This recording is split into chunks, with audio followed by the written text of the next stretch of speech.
Plastic nga ba ang bumabalot sa ilang ibinebentang isda na nag-viral online? Sinuri na yan ng Bureau of Fisheries and Aquatic Resources o BIFAR.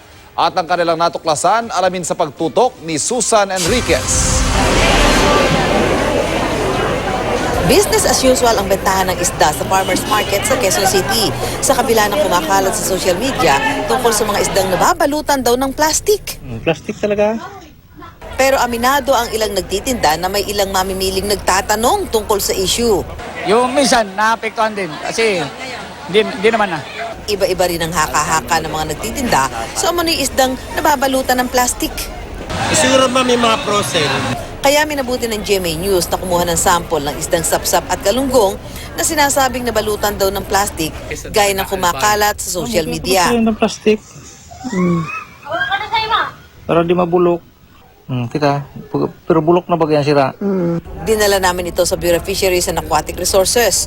Sa tulong ng National Fisheries Laboratory Division, sinuri ang dala naming isda at ang resulta? Yung natanggal po natin na skin is hindi po siya plastic. Part po siya nung fish po mismo. Keratinous layer po siya, kaya po mukha po siyang plastic. Inilagay pa sa microwave ang sinuring isda. Dapat yan, kung ininit mo yan, meron siyang amoy ng plastic. Yung low value fish na yan, tapos pag ginalutan mo ng plastic, parang nagdagdag ka ng cost of production sa kanya eh. Kung ako naman, very impractical naman yun na napakalit na isda, tapos babalutan mo isa-isa ng plastic. May hinala din si BIFAR Director Eduardo Gongona sa posibleng pinagmumula ng ganitong issue, lalo at open ang importation ng isda sa Pilipinas.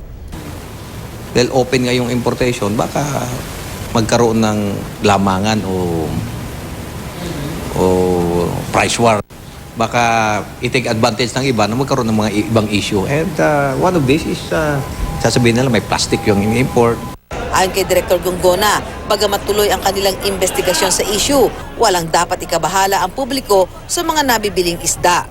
No cause for alarm, di ba? Kasi tayong mga kumakain ng isda at bumibili sa palengke, kung meron mang doubt, sabihan ka agad yung Bureau of Fisheries and Aquatic Resources. Susan Enriquez, nakatutok, 24 oras.